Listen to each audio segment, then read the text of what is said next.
Welcome to the first episode of the newly revamped EdUp AI podcast.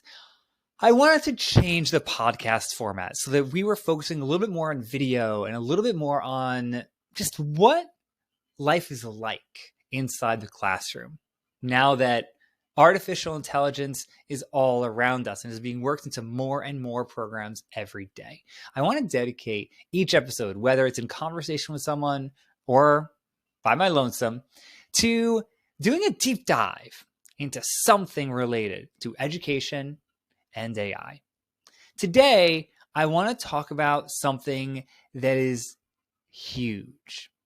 It is a situation that is involving millions of educators and students, and that is going to continue to be the case. And it's something that I'm calling the educator's AI dilemma. And here's what it is. Imagine you're a teacher and you get a submission from a student that you are fairly certain was AI generated. You've done a lot of research. You know what an AI generated text looks like. Maybe you use an AI detector like ZeroGPT or GPT-0 or Turnitin, and you go in and you're fairly certain the student cheated with AI. Then you bring them in and you tell them that you suspect that they used AI written text. Now, the vast majority of educators are being told two things. They're being told, first of all, that those AI detectors are accurate. That if a paper comes back and it is 100% match on whatever AI detection program we are using, that we can rely on that. So that is idea number one that educators are being fed.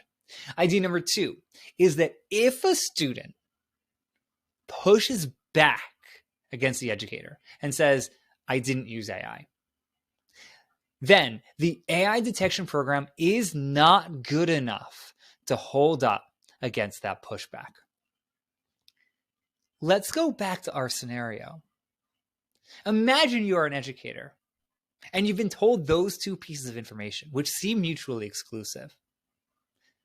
What are you going to do?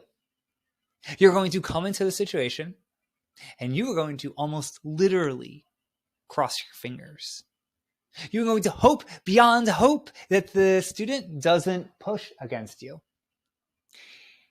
Because you know that if they do, it, one, escalates the issue. It likely gets beyond you. It gets sent to whatever committee your institution has in place.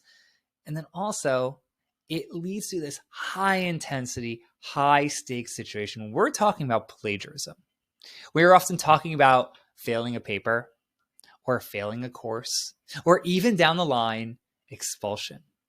So we have this situation where everything is high stakes, but also there's not really any level of certainty.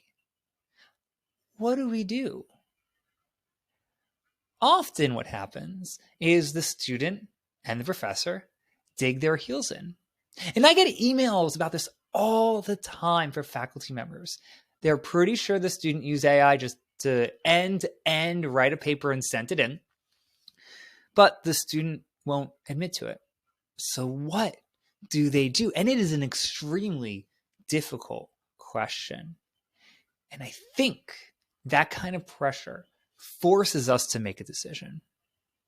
We can either uphold those systems that we've used, that we rely on, and we can just believe the AI detection program.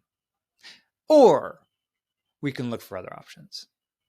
I am choosing to look for other options because I do not think that AI detectors are going to get significantly better in the near future. I don't think we're going to be able to rely on them.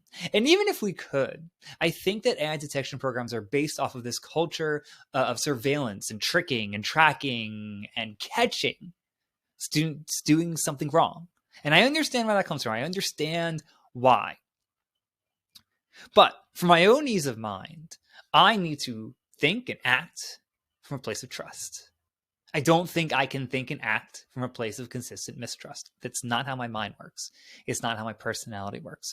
So that is why I'm looking for other options. And the best option that I know of for educators is actually work AI into the process to give students guidelines for the responsible use of AI and let them know the reasoning behind those guidelines. So if I'm giving students, say, a free writing assignment where it's all about just getting your ideas on the paper, not worrying about form, overall coherence, anything like that, but just getting them down, I would like my students to use no AI to help them. And I tell them that. And I explain why. Because it's essential to the exercise, because the exercise is about getting in touch with your own ideas. And I walk them through that and I tell them why. And I often get very little pushback. Now, it's not perfect. In no situation, no quote unquote solution is going to be perfect.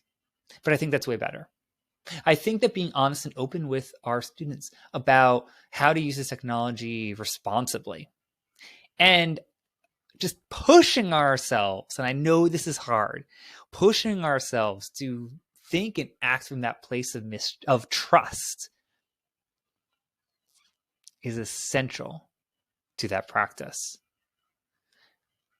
And if you want to reach out, if you want to talk about this, I'm more than happy to do that. But I hope this was helpful for just giving a sense of just the emotions that are built into these interactions with students and educators. And that's all for this episode. I hope that it was useful. Stay curious, stay informed.